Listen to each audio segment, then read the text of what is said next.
If something is not aligned with my pursuit of having a more financially stable life, a more purposeful life, and doing something that can give me more time, hindi ko ginagawa yon. And I say no. May it be may nag-aya sa akin or something na natatempt ako gawin like binge watching vlogs on YouTube.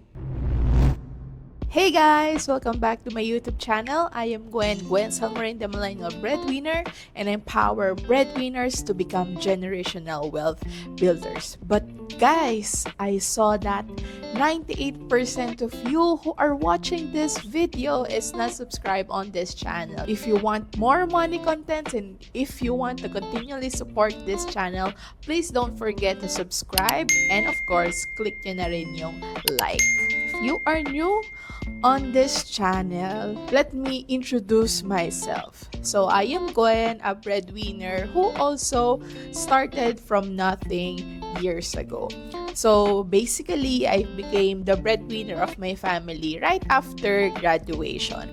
And when people ask me today, Ma'am Gwen, what is that one thing that you did to go from being poor to becoming financially stable? And if you also want to know that one thing that I did that will cost you 0 pesos, please tune in until the end of this video. So, story time, when I started as a breadwinner, of course, I'm not the person naman who grew up with generational wealth. Na-mention ko nga na right after graduation, I had to choose the job that pays the highest because I need to also provide and support my family back then. So when I started working, ito yung naging daily routine ko that time. Gigising ako ng 5:30, aalis ako ng 6:30, darating ako ng office ng 8 o'clock and then mag-work until 5. And then, makakauwi ako ng 6:30 and then 6:30 to 7:30 dinner. The rest, nag-YouTube na lang ako and really relaxing myself to prepare for another work day tomorrow. So, for some few months, the routine has been like that. And one day, umuwi ako, so sabi ko is, ganito na lang ba yung magiging buhay ko for the rest of my life? Na pag-uwi ko, mag-YouTube na lang ako, binge watch. And I felt na this is something that I don't like my life to be. So here is that one thing that I did which did not cost me money to help me from being poor to financially stable is naging madamot ako sa oras ko. So, paano yung naging madamot ka sa oras, Ma'am Gwen?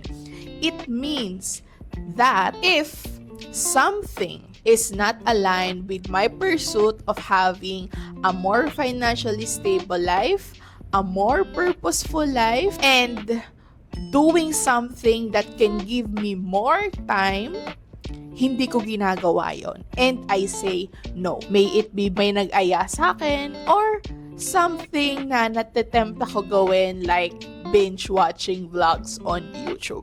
So, from that moment up to now, ito yung ginagawa ko, The extra time that I have for years is now dedicated for me to have more money. I learned about money. To have more time, I learned new skills that can help me land a job na work from home. And to have more purpose in life, I explored ways on how I can help more people and also doing what I love. And alam nyo ba yung naging result ng pagdadamot ng oras ko na yon for years? Una, I became more financially stable because learning about money, I also now became more mindful of the way I spend it. Number 2, that also landed me a work from home job na mag-grab ko lang yung opportunity na yon because I was able to level up my skills that is at par to that opportunity that came to me years ago. And last but not the least, that also led me to a purposeful life and career. So guys, if you want to get out in a bad place, wherever you are right now, may it be mentally, physically, emotionally, this is what I did. And maybe you can also try if this would be effective for you. Is maging madamot ka sa oras mo. Spend the extra hours of your day for you to work on towards becoming the better person that you always dream to be. So, okay lang yan, maging madamot ka sa oras mo kasi at the end of the day, it is your time and whatever you plant right now, yun din naman yung aanihin mo in the future. So, I hope guys, this video helped you and motivated you, no, and gave you a strategy on how you can move from being poor to financially stable.